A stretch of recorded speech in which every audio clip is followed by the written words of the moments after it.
What's up, guys? Welcome back to my channel. I'm Rashawn427. Today, I'm just going to give my predictions on Elimination Chamber 2024, and this actually taking place in Perth, Australia.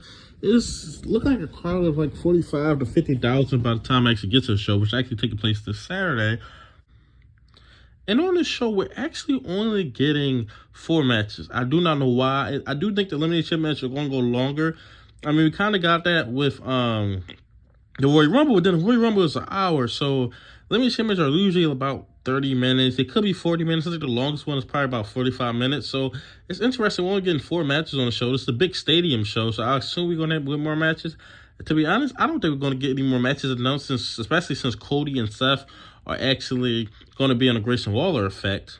So that's just only getting 4 matches. Let's actually jump right into it and get into the matches. First match I want to talk about is the tag team match. It'll be Judgment Day, Finn Balor and Damian Priest versus Pete Dunne and actually Tyler Bate. And with this match, I mean, it kind of can go either way because I do think the Judgment Day are losing that tag team title soon. I mean, I guess it could happen, but I'm going to go with Judgment Day actually picking up the victory and keeping the titles.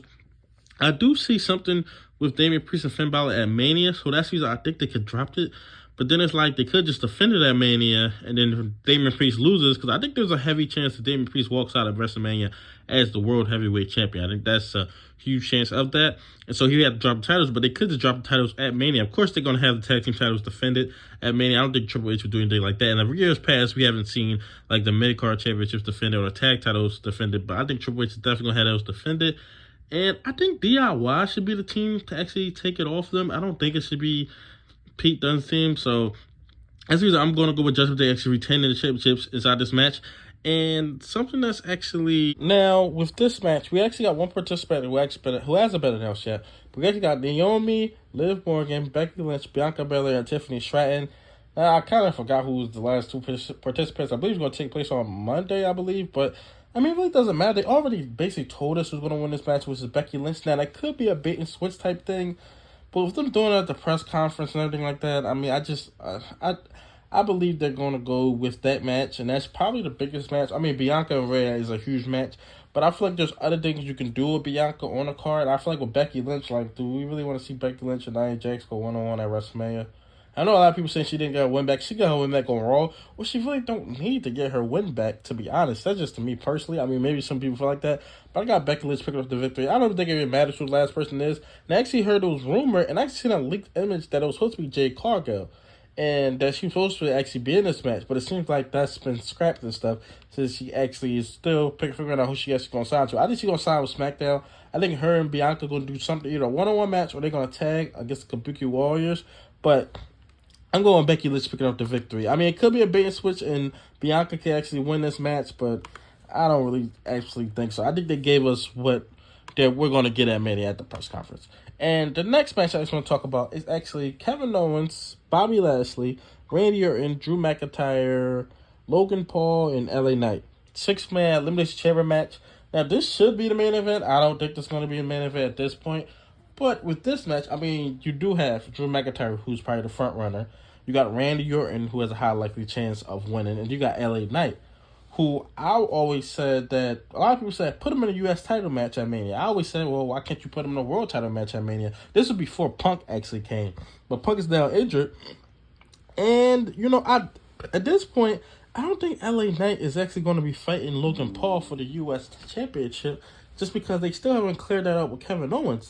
Now, it was supposed to be announced that who Logan Paul's next challenger was. Now, I don't know if something was scrapped or something was changed up, but they never announced that. So at this point, it had me thinking like, well, Logan Paul and Kevin Owens have to finish their thing up. They haven't finished that up, so that's not what they're doing with LA Knight. Now, they could do LA Knight and AJ Styles at Mania. Is that big enough for LA Knight? I don't personally think so, but that could be the case. And then you got Randy Orton, because if Randy Orton wins this match, it's like he has a World Championship match, he'll definitely win it. But it's like, if Randy Orton doesn't win, then what do you do with him in Mania? Solo Sikoa, is that really a WrestleMania match? Me personally, I don't think so. You got Drew McIntyre. Now, if Drew McIntyre doesn't win, which I'm still probably going to most likely go with Drew McIntyre winning this match, but he actually has something to do outside of it. I feel like LA Knight and Randy Orton, they really have nothing to do outside of it. I know AJ Styles has but LA Knight AJ Styles just don't. It doesn't say. I mean, maybe to some people it does, but it doesn't say WrestleMania to me. But I feel like Drew, he can face Sammy. You can do a false count anywhere, no disqualification, no holds barred, and I feel like that is a WrestleMania middle of the card match. But then it's like, do you put the title on Drew? And I feel like someone brought up a great point. They said this match will tell if Drew McIntyre resigns, because if he wins this match, that means of course he resigns. If he wins this match, because he most likely is beating Seth at Mania. But if he doesn't win, then that probably will tell you that he did not resign, which that doesn't say it all the way, but I'll say that's a clear indication that he's probably going to leave just because he sees his spot dwindling. The more stars that come in, Cody, CM Punk, all these guys, LA Knight getting bigger. That just drops him down the card even more and more. But I'm going to go with Drew McIntyre. I'm going to stay safe and go with Drew McIntyre. I wouldn't be surprised if LA Knight won. I wouldn't be surprised if Randy Orton won. I do think this is going to set up WrestleMania matches. I do see AJ Styles interfering in this, unless we see something before then, because LA Knight interfered in AJ Styles match. A lot of people thought LA Knight wasn't going to make the match, which I didn't think that. They need some type of star power for Perth, because we're really not getting that much there. I know Cody and Seth, but then it's like, why isn't... I mean, I understand you don't want to put Cody in a meaningless match, but it's like, get him something. Maybe you would sell more tickets if you gave him something. Because they're not even announcing Roman and Rock, which they haven't sold the thing completely out, which I don't know if they expected to sell the thing completely out. They sold like 45,000. I believe the next capacity is like 60,000. So maybe if you announce Roman and Rock, but then I'm thinking that Roman and Rock are not even showing up. But I'm going with Drew McIntyre picking up the victory.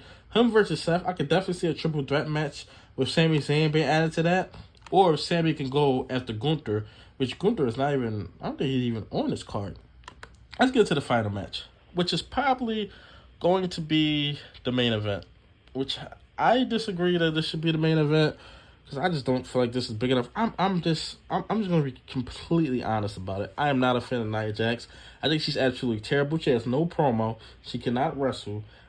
This is just my personal opinion on what I think about Nia Jax. I just don't think she's good. And whether or not she was hired back because of The Rock, I don't know. It seems like that, because I don't know why she would be hired by anybody. I'm just being completely honest. I know that might sound harsh, but I just got to be honest. I think she's absolutely awful.